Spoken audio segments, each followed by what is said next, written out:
Bienvenidos a este nuevo episodio de ¿Qué hay de nuevo, profe? Hoy vamos a hablar de ciertos temas que se han ido acumulando en nuestras discusiones y empecemos de una vez. Hola, Walter. ¿Cómo estás? Estoy muy bien, ¿y usted? Estoy bien. Te pido si eres tan amable de empezar de nuevo con una palabra de oración. Ha habido quejas de que yo siempre soy el que ora, entonces creo que hoy puedes mostrarles que también eres un guerrero en la oración. Por supuesto. Oremos. Nuestro Padre Celestial, muchas gracias por darnos el privilegio de venir ante tu trono y estar frente a ti para servirte. Te pedimos que bendigas estas discusiones y que abras nuestras mentes con la obra del Señor y el Espíritu y que bendigas a las personas que nos miran en el nombre de Jesús. Amén. Entonces, ¿qué vamos a discutir hoy? Bien, hay varios asuntos y algunas personas en las discusiones dicen que quieren saber cuál es nuestra posición con respecto a esos asuntos. Buen punto. Algunos de estos asuntos son, por ejemplo, el 5G, el chip, la marca La Bestia, que ya discutimos en charlas anteriores. Y quisiera decirles a los espectadores, ¿saben?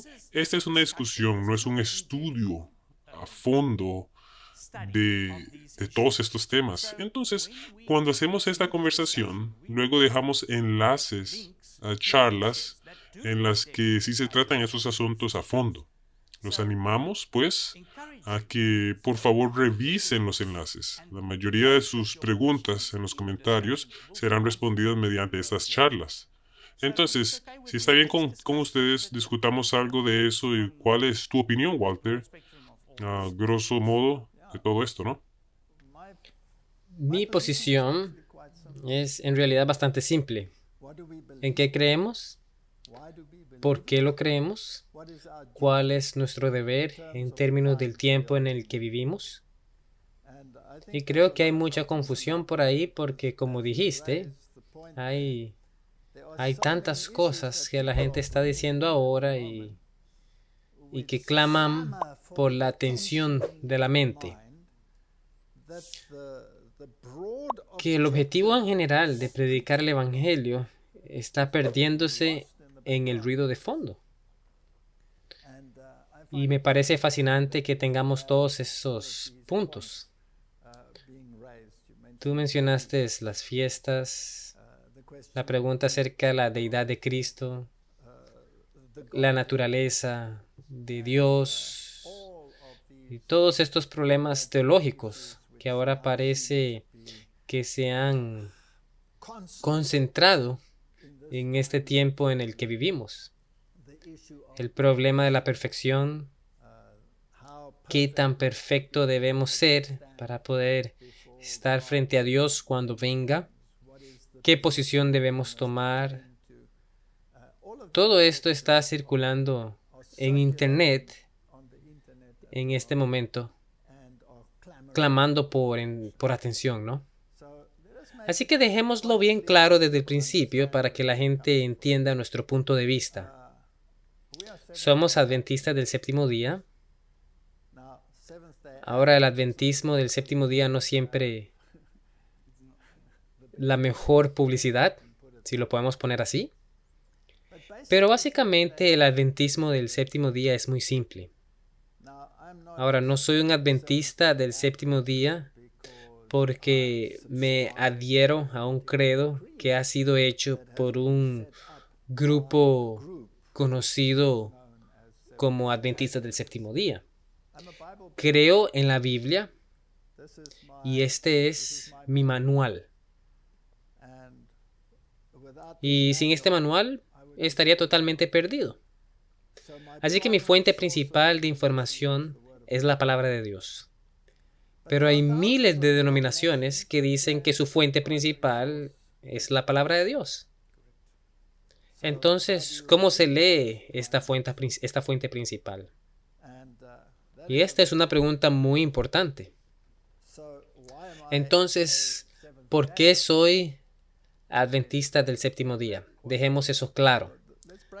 Y analicemos el nombre, de hecho, adventista del séptimo día. Hay un mensaje ahí. no solo un nombre. El mensaje es que uno guarda el séptimo día porque en Génesis ya dice que Dios bendijo el séptimo día. De hecho, vamos a Génesis capítulo 2 y veamos que esto no es una ley judía en absoluto, sino que viene directamente del Edén. Génesis capítulo 2 dice: fueron pues acabados los cielos y la tierra, y todo el ejército de ellos. Y acabó Dios en el séptimo día la obra que hizo. Y reposó el día séptimo de toda la obra que hizo.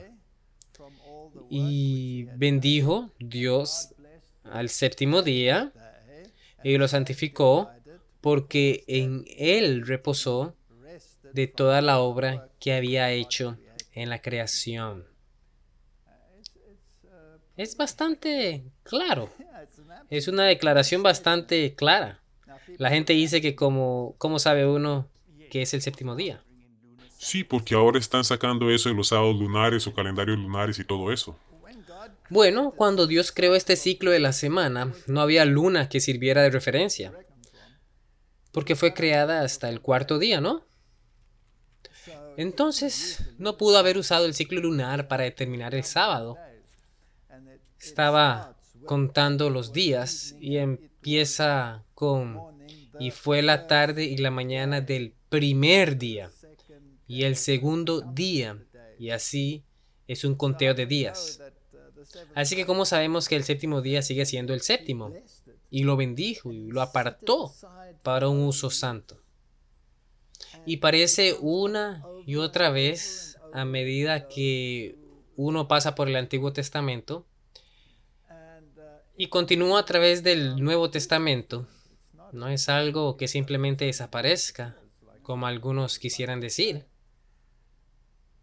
Ahora, si el sábado fue establecido en el Edén, independientemente de la luna o el sol o cualquier otro criterio, solo en el conteo básicamente de los días, entonces, ¿cómo sabemos que todavía tenemos el sábado hoy?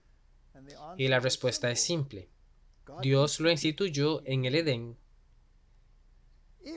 Y si el sábado se hubiera perdido en algún momento,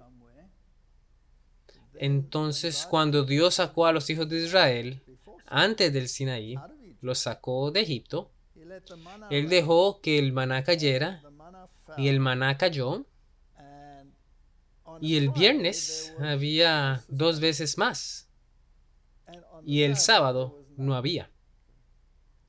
Entonces por 40 años cayó el maná, y por 40 años escribió en sus mentes y en lo más profundo de sus seres cuál día es el sábado, porque no caía nada de maná el sábado. Mientras que en el día de preparación, el día anterior al sábado, caía el doble. El Señor habló con gran solemnidad desde el monte Sinaí. Entonces, si se hubiera perdido en algún momento desde la creación, habría sido restaurado ahí mismo. ¿No es así? Entonces, ¿qué pasaría si los judíos se hubieran equivocado de día en cierto punto? ¿Tendría el mismo sabbat o sábado? La respuesta es muy simple. Si lo hubieran perdido, que no lo hicieron, pero si lo hubieran perdido, entonces definitivamente hubiese sido restaurado al llegar a la crucifixión. Pues dice que era el día de la preparación, cuando Cristo fue crucificado, murió a la hora novena, que es como a las 3 de la tarde, estuvo en la tumba, se apresuraron a llevarlo a la tumba y ellos reposaron conforme al mandamiento. Y luego muy temprano, en el primer día de la semana, algunas traducciones incluso dicen domingo, Él salió o resucitó de los muertos. Ellos reposaron conforme al mandamiento, como era su costumbre en el sábado, como era la costumbre de Pablo en el sábado. Es decir, ahí está. ¿Qué calendario usaban en el Nuevo Testamento? Era el calendario juliano. Este calendario era usado de modo que se sabía exactamente qué día era.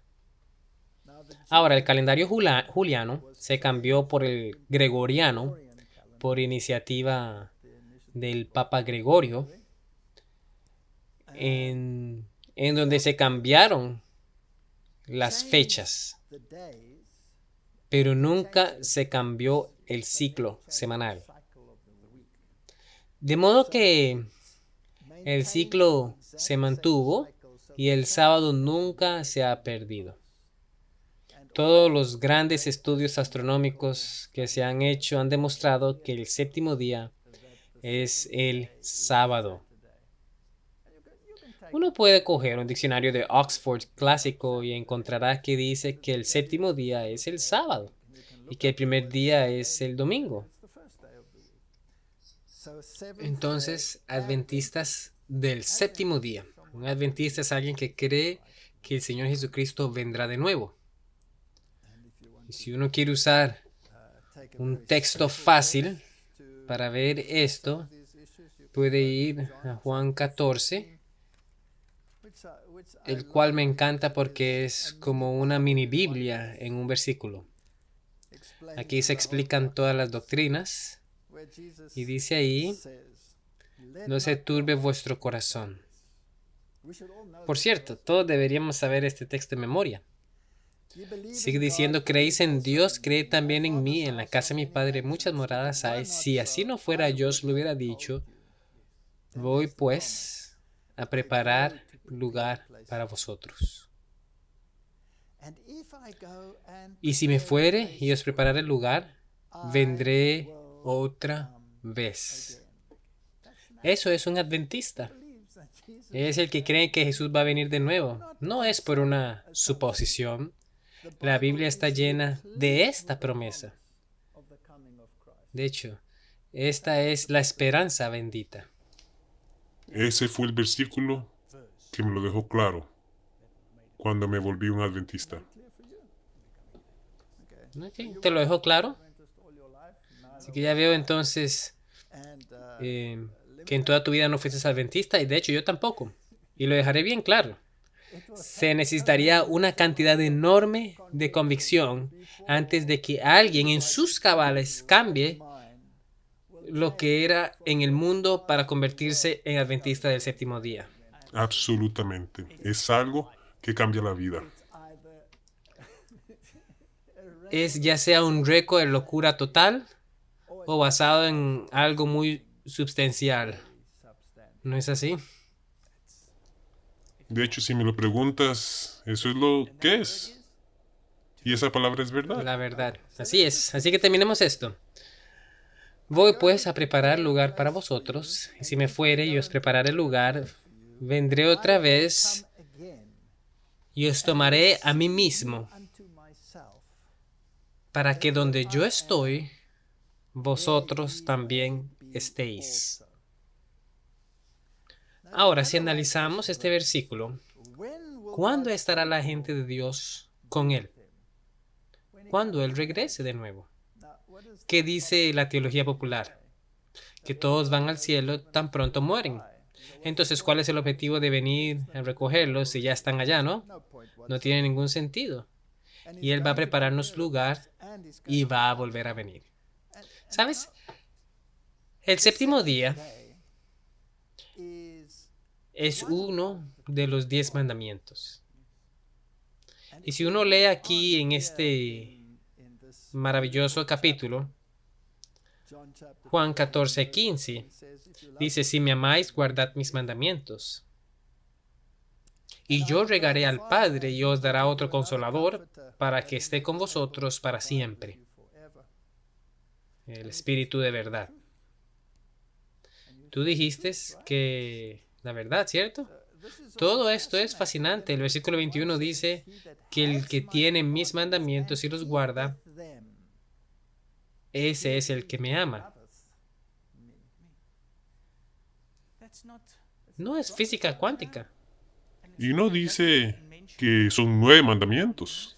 No, dice que todos ellos.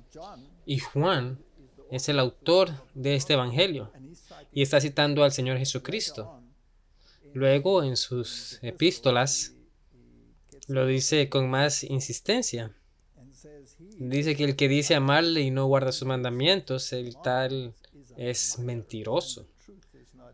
Y la verdad no está en él. Así que, ¿qué es ser un adventista?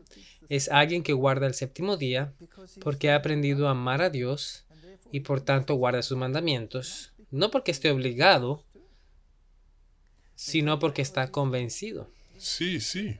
Y creo que fue James White o Jaime White quien dijo, y cito, no guardamos los mandamientos para ser salvos, sino porque somos salvos. Exactamente. Entonces es algo que fluye de la relación que se ha desarrollado. En todo caso, un adventista es alguien que cree en la palabra de Dios. Cree que Dios creó el mundo en 6 días. Eso para mí era un gran y enorme problema. Yo era un evolucionista, un ateo, y esto era ridículo. Dios crear el mundo en 6 días. Eso es hasta que uno empieza a estudiarlo y luego uno encuentra tanta evidencia que la jaula queda totalmente destrozada. Y si la gente quiere, puede mirar la serie acerca de la evolución versus creación que hice. Y también escribí un libro llamado El conflicto del Génesis. La evidencia es tremenda. No puedo creer que haya sido un evolucionista convencido. Así que eso significa ser un adventista del séptimo día.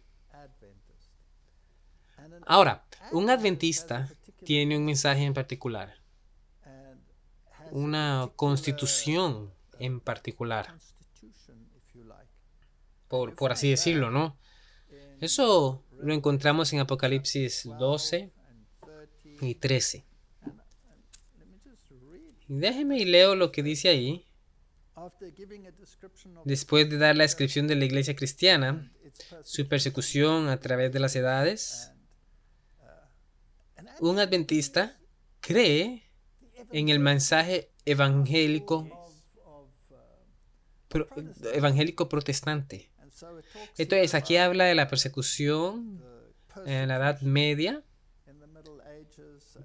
y todas esas cosas, y luego menciona un remanente con el que el dragón no está contento. Y dice, entonces el dragón se llenó de ira contra la mujer, y la mujer en la Biblia es la iglesia, y se fue a hacer guerra contra el resto de la descendencia de ella. Entonces la última iglesia de la tierra, ¿cómo será?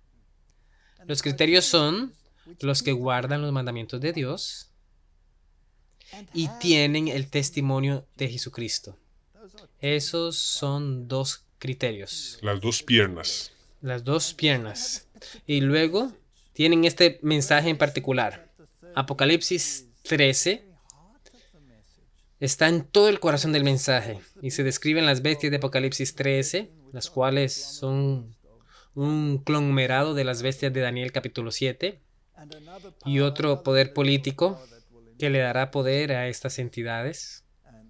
Eso lo discutimos la última vez y referimos a la gente a la charla llamada 2 bestias se vuelven amigas. Entonces aquí tenemos un mensaje en particular que es dado y en Apocalipsis 14 encontramos este remanente que guarda los mandamientos de Dios. Pues nuevamente en Apocalipsis 14:12 se refiere a esos criterios donde dice, aquí está la paciencia de los santos, los que guardan los mandamientos de Dios y tienen la fe de Jesús, que es más que solo en la fe en Jesús, ¿cierto? Implica fe en Jesús, pero también incluye creer en lo que creyó Jesús. Y luego está el mensaje de los 3 ángeles. Vi volar por en medio del cielo a otro ángel y luego hay estos 3 ángeles. El primero es el evangelio eterno, que debemos glorificar a Dios, el Creador. Y la señal de la creación es el sábado. Y el segundo habla de los sistemas religiosos del mundo que rechazan estas verdades básicas, convirtiéndose en parte de Babilonia. Y el tercero habla de no aceptar la marca de la bestia, de donde salieron muchas de estas preguntas. Sí, hay bastante confusión con esto de la marca de la bestia. Hablamos de eso la última vez, entonces no creo que debiéramos repetirlo. Y no solo eso, pero ahí están todos los enlaces en los estudios detallados al respecto. Pero hubo una pregunta acerca de que la marca sería recibida en la mano y en la frente. Entonces la gente dice, ¿qué es eso que se refiere definitivamente al chip que sería implantado bajo la piel? Pues dice que en la mano y en la frente. Bien, voy a darte calma. La Biblia dice que Dios les dará a sus santos un lugar en su trono. Disculpa, pero si tomamos eso en términos de lingüística moderna, ¿vamos a sentarnos con Él en el trono? ¿O vamos a estar todos amontonados en el trono? Cuando la Biblia habla de estar en el trono, se refiere a que seremos totalmente parte de la toma de decisiones. Tiene que ver con toma de decisiones. Es interesante que cuando uno lee acerca del sello de Dios, que es el sábado, por cierto, Dios dice que Él escribirá sus leyes en nuestros corazones, ¿cierto? Y dice que el sello, el sábado, debe estar en la mano y en la frente. Y él dice y, no dice o. Así es, no dice o, porque la marca de la bestia puede ser ya sea en la mano o en la frente. ¿Qué quiere decir eso? Si uno la recibe en la mano, uno actuará de manera acorde, no necesariamente por convicción, sino por impulso, porque hay una ley y si uno no la obedece, entonces no podrá comprar o vender. De modo que seguirá la corriente, sea que esté de acuerdo o no. Esta persona la recibió en la mano. Ahora, los que la reciben en la frente, detrás de la frente, es donde está el lóbulo frontal, el centro de toma de decisiones. Entonces, lo habrá recibido por convicción. Hay muchos predicadores que predican que el primer día de la semana es el nuevo sábado. Y esa es su convicción, sin un solo texto bíblico que apoye eso. Y este es el problema. ¿Qué vamos a creer? ¿Creemos en la palabra de Dios tal como es? ¿O vamos a creer en la manera como los teólogos la perciben? Si puedo preguntarte al respecto. Muchos dicen que el domingo es el día del Señor. Sí, uno busca esa frase. Si uno busca esa frase donde dice el día del Señor, solo hay dos lugares donde aparecen. Una está en Isaías, donde dice que el sábado es el día del Señor. El otro es cuando el Señor Jesús dice que Él es el Señor del sábado. Y Juan tiene la visión en el día del Señor. ¿Con qué derecho dice uno que es el domingo? Solo por decreto papal ha sido llamado domingo.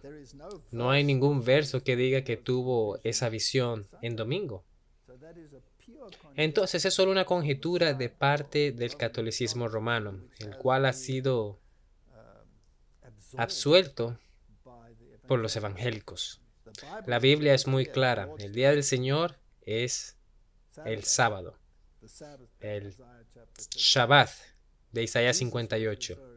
Jesús se refería al sábado cuando dijo ser el Señor del sábado.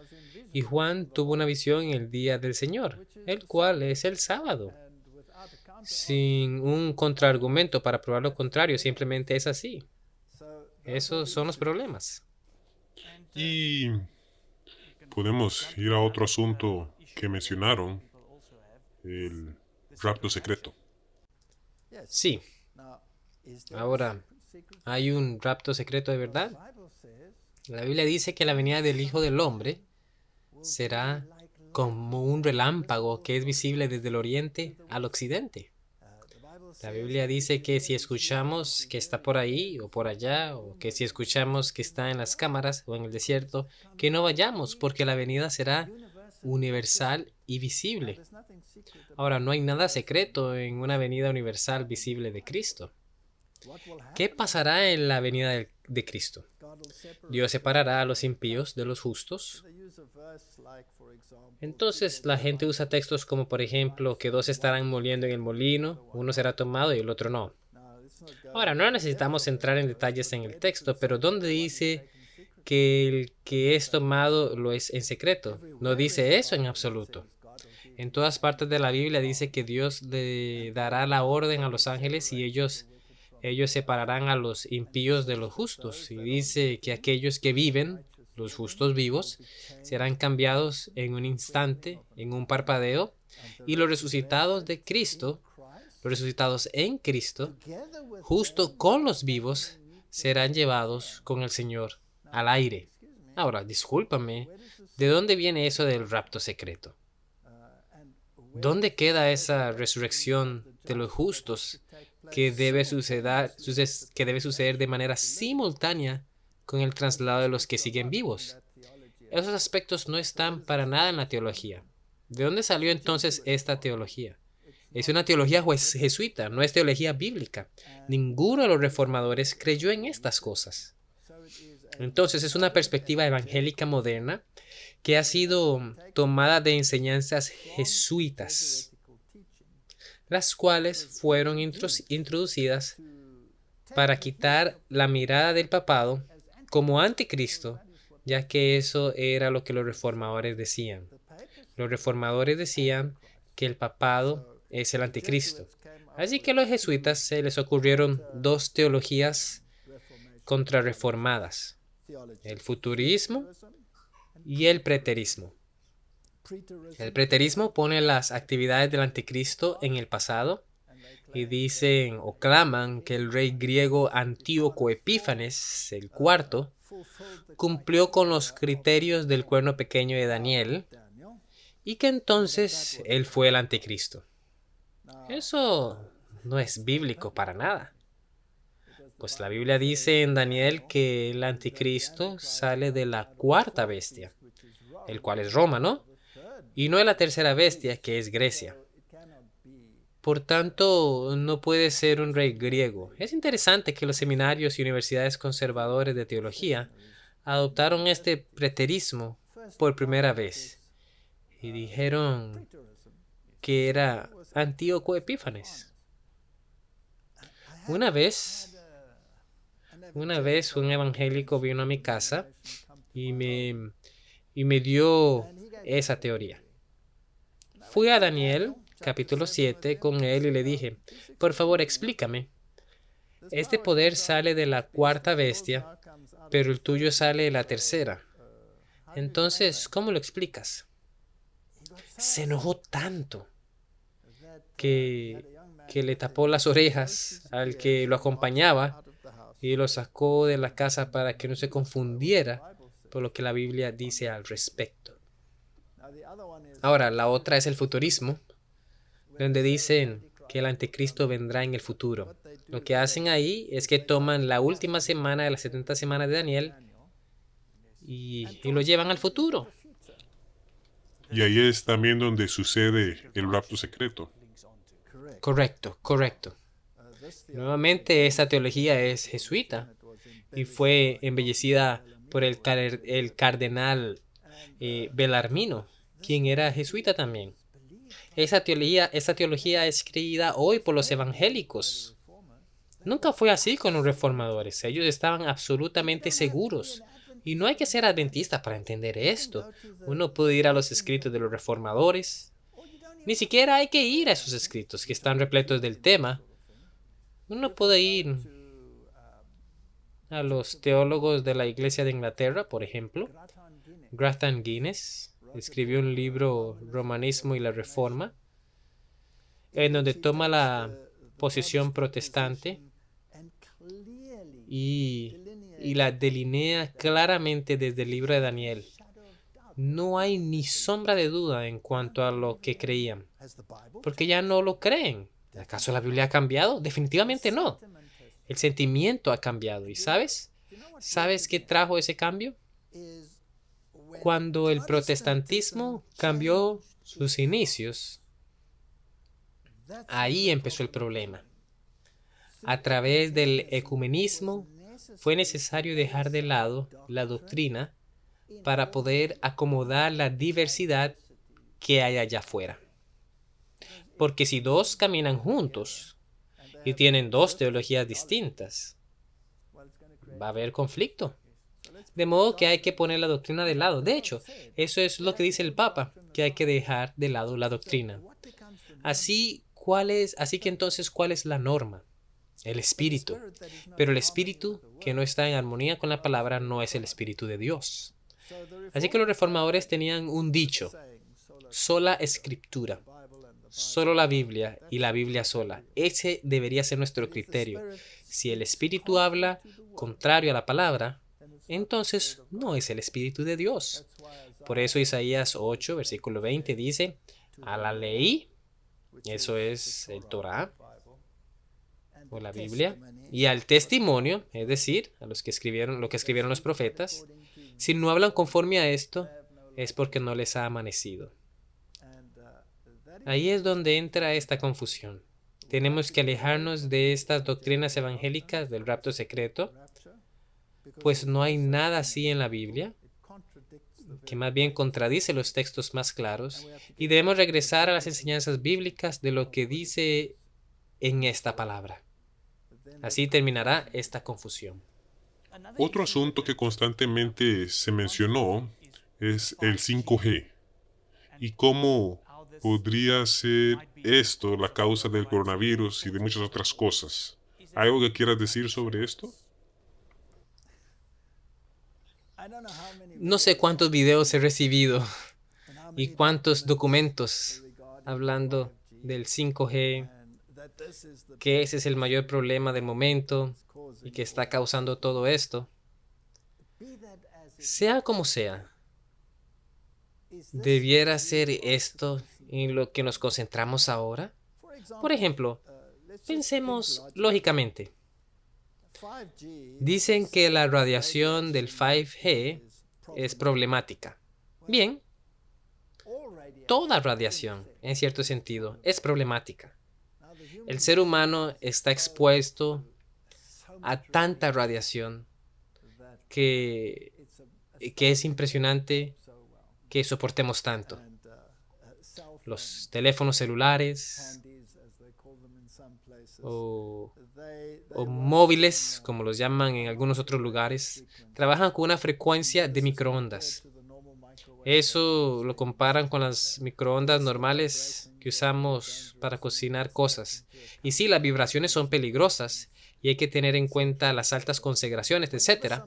Pero siempre que algo nuevo sale, hay mucha excitación en cuanto a los efectos en nuestro cuerpo. Y sí, tenemos que ser cuidadosos y debemos ser sensatos y protegernos de todas esas cosas.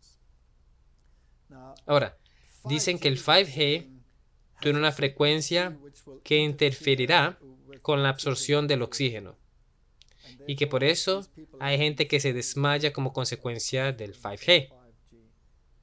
Si ese fuera el caso, si hubiera un transmisor de 5G e interfiriera con la toma de oxígeno, entonces, ¿por qué no hay más gente que se desmaya?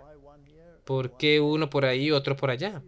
Hemos visto esos videos. Eso crea miedo, crea sospecha. La pregunta que tengo es, ¿no son todos estos problemas de carácter secundario ingeniados para ocupar la mente, para que no veamos lo importante? Básicamente estás diciendo que no debemos preocuparnos por el 5G o el chip que puede ser implementado. Nunca dije que no debemos preocuparnos por esto. Digo que estos no son los asuntos claves. No son los criterios bíblicos de los que hablamos. Es importante que nos aseguremos de alimentarnos correctamente para cuidar el cuerpo. Sí. Entonces es importante, ¿cierto? pero es algo que ilumina mi mente y me hace capaz de absorber mayores realidades.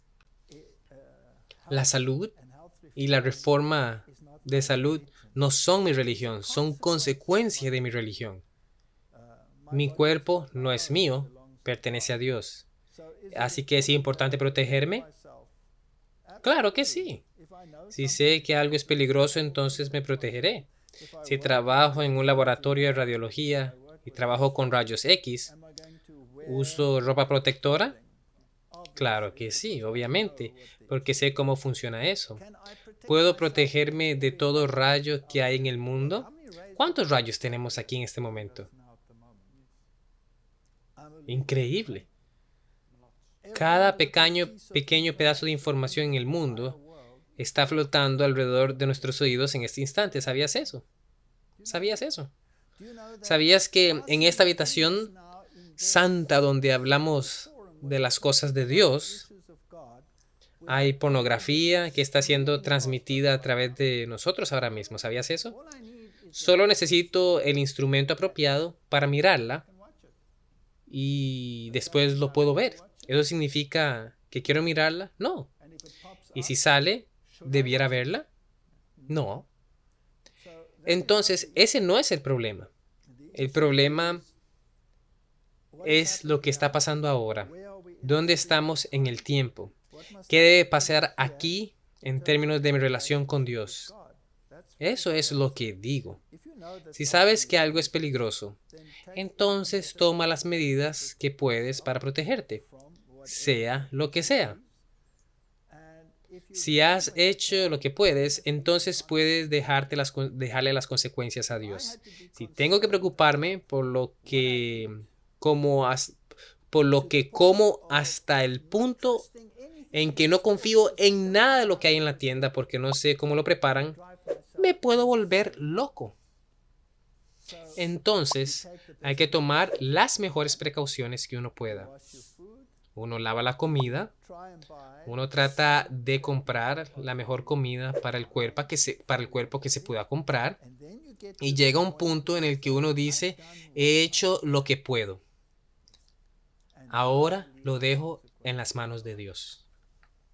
Puedo tomar cualquier dispositivo, un teléfono celular, y tirarlo porque es peligroso. Pero tú probablemente estás sentado ahí con un celular en tu bolsillo. Y así este otro y el otro. Y toda esta información está por ahí. Tengo una teoría interesante. No se relaciona con el tema, pero ¿quién creó todas las formas de radiación? ¿Las creó Dios o las creó el hombre originalmente? Todas las cosas que estamos aprovechando ahora son instrumentos. Tenemos un instrumento para aprovechar todo. Si queremos saber acerca de los rayos X existen, pero necesito un instrumento para usarlos. Los microondas existen. Los rayos ultravioleta existen. Yo no puedo ver los rayos ultravioleta, pero una abeja sí. Las abejas tienen instrumentos que pueden detectarlos y usarlos para ver qué pasa mientras que yo soy incapaz de hacerlo.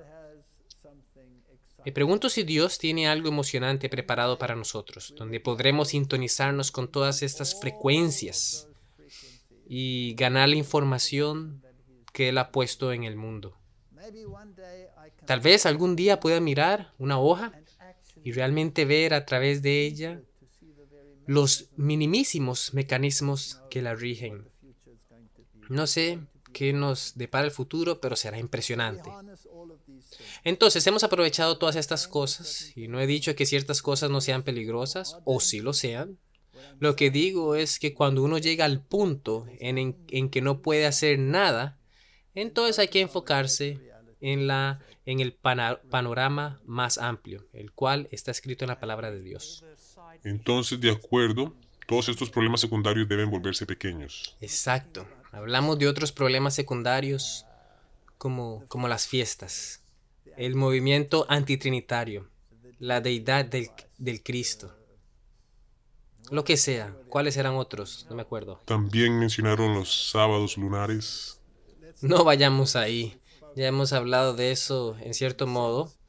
Pero, para mí, uno de los que no son negociables es la deidad de Cristo. Si Cristo no es Dios, entonces no hubiera podido poner su vida y tomarla de nuevo.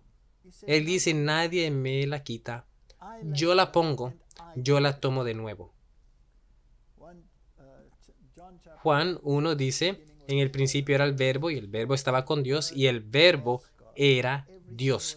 Todo fue creado por Él y para Él y sin Él nada fue creado. El Señor Jesús se refirió a sí mismo muchas veces usando lenguaje deísta. Tanto así que los judíos recogieron piedras para apedrearlo porque Él se estaba haciendo Dios. Él recibió adoración. La deidad de Jesús para mí es un asunto no negociable. Así que cuando hablas de la Trinidad, por ejemplo, donde dicen que es uno solamente, empiezan con el Señor, Espíritu, y dicen, bueno, el Espíritu Santo no es parte de la deidad. Es el Espíritu de Cristo y el Espíritu del Padre. Entonces nos deshacemos de eso, pero dijimos que era uno y nos quedan dos, ¿no?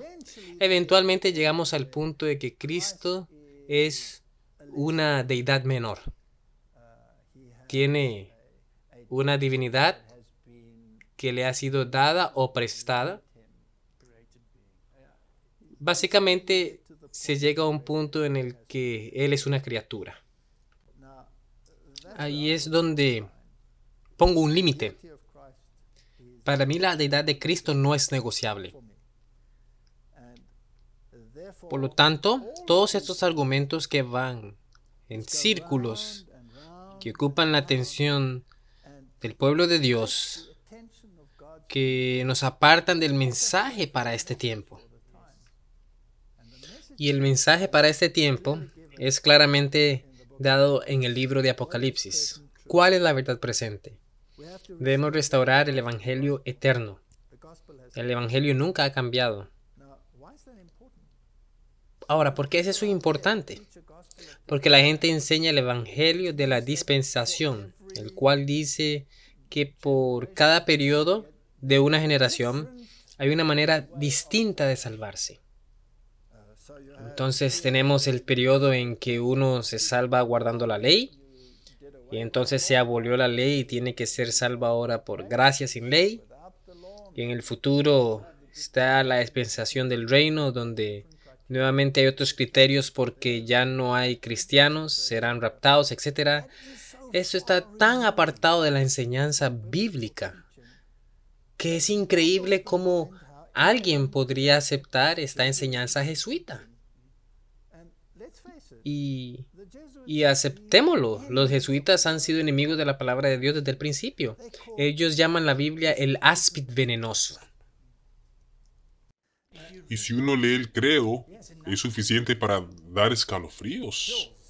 Absolutamente. Está tan alejado de la Biblia como el oriente está del occidente, como el cielo del océano, en lo más profundo. ¿En dónde hay dispensaciones en la Biblia?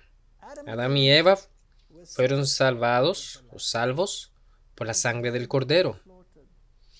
Hubo un cordero sacrificado.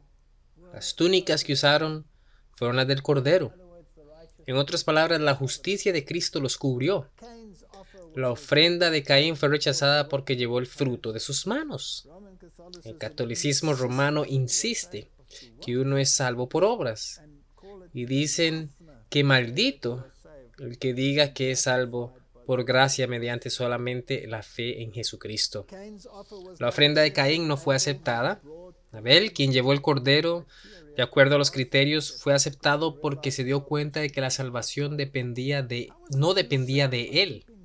¿Los judíos se salvaban, guardaban la ley? No, tenían que llevar un cordero, tenían que poner las manos sobre el cordero, confesar sus pecados sobre el cordero, tenían que degollar al cordero ellos mismos, tenían que demostrar que el pecador es responsable por la muerte antitípica del Cordero de Dios que Juan el Bautista anunció.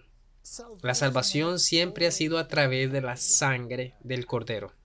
De hecho, creo que para los judíos no era tan fácil como para nosotros, porque ellos tenían que hacer esto físicamente, ver lo que el Salvador ha hecho por nosotros.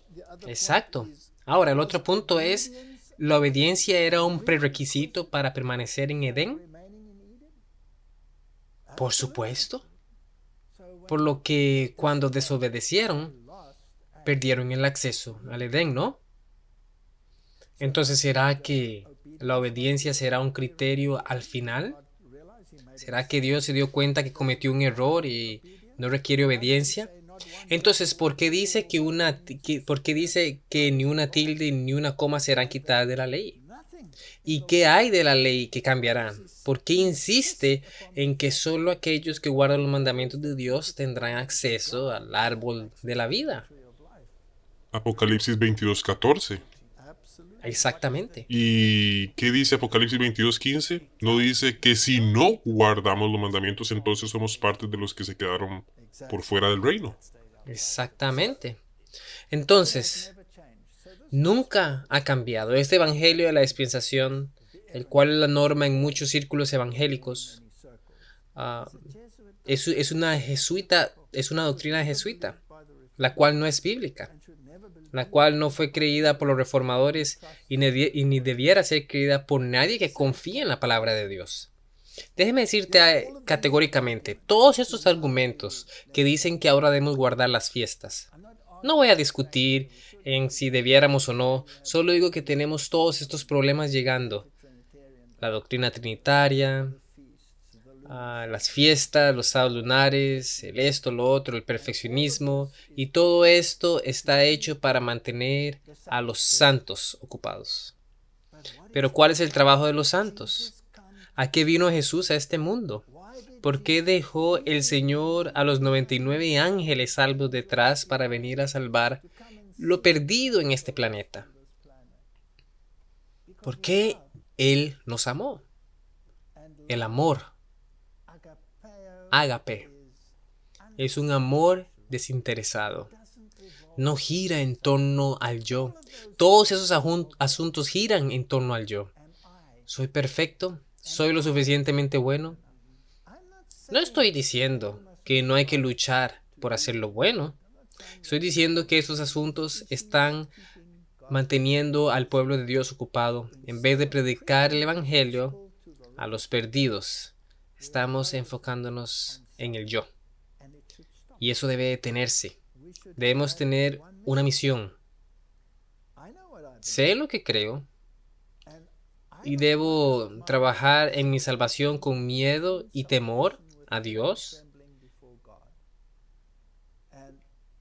Y tengo una relación personal con Él, que es lo que todos debieran tener.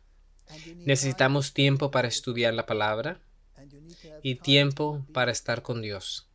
Pero tenemos una comisión, y la comisión es ir a todos los pueblos y predicar el Evangelio. El Evangelio eterno. El Evangelio eterno, que nunca ha cambiado. Esa es nuestra comisión. Y si nos perdemos de eso, por estar tan preocupados por nuestro propio yo, entonces estamos perdiéndonos de una gran bendición. Pues solo a medida que uno da a otros, puede entonces recibir. Es una espada de dos filos. Y solo a medida que uno perdona es perdonado. Y algo más. Si uno no cree exactamente como esos otros grupos creen, entonces uno es un apóstata. Así que cuando leo lo que algunos de ellos dicen y algunas de las páginas, entonces debo ser uno de los más apóstatas del planeta, porque todos están en lo cierto. Sea este grupo o el otro o lo que sea, dentro o fuera de la iglesia. Lo diré de nuevo enfáticamente. Soy un adventista del séptimo día. En lo que concierne a la iglesia, me encuentro en regla. soy un ministro ordenado de la iglesia y he recibido muchas etiquetas En la iglesia. en la iglesia y fuera de la iglesia también. Algunos dicen que soy un conspirador. ¿Por qué? Porque creo lo que la Biblia dice en el libro de Apocalipsis y en el libro de Daniel. Y es impresionante que eso que hemos estado predicando por 30 años, en mi caso, está cumpliéndose ante nuestros ojos. Entonces, ¿fue una conspiración o una profecía? ¿Sí? ¿Sí? Creo que deberíamos dejar en claro que no estás diciendo que eres un profeta, porque algunos podrían ahora ponerte en esa etiqueta. Eso sería lo más horrendo que podría pasar. Solo soy alguien que ama la palabra de Dios. Y me fascina la profecía. De hecho, la profecía realmente me dejó helado. Si no te molesta, quiero hacer una aclaración antes de terminar. Quisiera que habláramos de esto también porque el adventismo se para en dos piernas. Ya mencionas tú una, los mandamientos. ¿Puedes hablar de la profecía con todo eso que estás hablando ahora? Sí. Lo que guardan los mandamientos de Dios y tienen el testimonio de Jesús. Y el testimonio de Jesús es el espíritu de profecía. La profecía es una parte muy central del adventismo. También fue una parte central del protestantismo. De hecho, el primer libro de Martín Lutero tradujo del Antiguo Testamento fue el libro de Daniel. Es decir, si uno empieza a traducir el Antiguo Testamento, ¿por qué no empezar por el libro de Génesis? ¿Por qué empezar por Daniel? Y él dijo, el pueblo de Dios necesita del libro de Daniel para entender en dónde estamos en el tiempo, porque las profecías del libro de Daniel terminan con la venida de Cristo. Y cuando empecé a estudiar la Biblia y encontré el libro de Daniel, Daniel capítulo 2, capítulo 7 y el capítulo 8 y el capítulo 9, y uno ve esas magníficas profecías, no es necesario que tomen la palabra de un adventista. Vayan y miren el libro Romanismo y la Reforma de Guinness. Uno puede ver claramente lo que creían los reformadores y lo lógico que eran sus argumentos. Son indiscutibles en su lógica. Cuando estudié eso, me di cuenta que tal vez no estaba perdido. Y eso me cambió de ateo a creyente. Porque ¿cómo podía Dios describir esos eventos con precisión cientos de años antes, con el año exacto de la venida del Mesías, predicho en la Biblia? Y todos esos otros asuntos concernientes al final, y lo que iba a suceder, y cómo se ha ido cumpliendo todo punto por punto ante nuestros propios ojos. En realidad debiéramos tener una conversación en cuanto a dónde estamos en el tiempo. La gente cree que todavía quedan cientos de años antes de que Cristo venga. No, ya está a las puertas, Creo que necesitamos Y hablar creo de que eso. podemos hacerlo en un episodio especial. Necesitamos hablar de eso.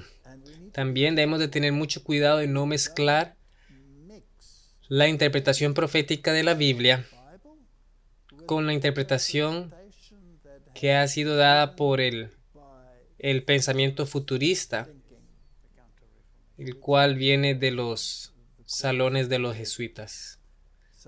De modo que debemos diferenciarlos cuidadosamente. Entonces sí, soy un adventista del séptimo día y no creo que sea apóstata. Incluso si algunos creen que, porque pienso diferente a ellos, que entonces estoy desfasado. Pero es importante que si la gente dice que me he convertido en esto o lo otro, no lo crean. Solo soy un adventista a la vieja usanza, quien cree como creían los pioneros. Creo en la Biblia, creo en el espíritu de profecía, creo en la obediencia, no como un medio para ganar la salvación, sino como consecuencia de ser salvo. Y creo que el mensaje final para el mundo es el de los tres ángeles y que todos esos asuntos secundarios uno puede estudiarlos si quiere a su tiempo privado, pero cuando se trata del tiempo público hay que concentrarse en la palabra de Dios. Tal vez podríamos discutir el espíritu y profecía en términos más amplios el próximo episodio. Absolutamente, podemos hacer eso. Muchas gracias. Nos veremos en el próximo video.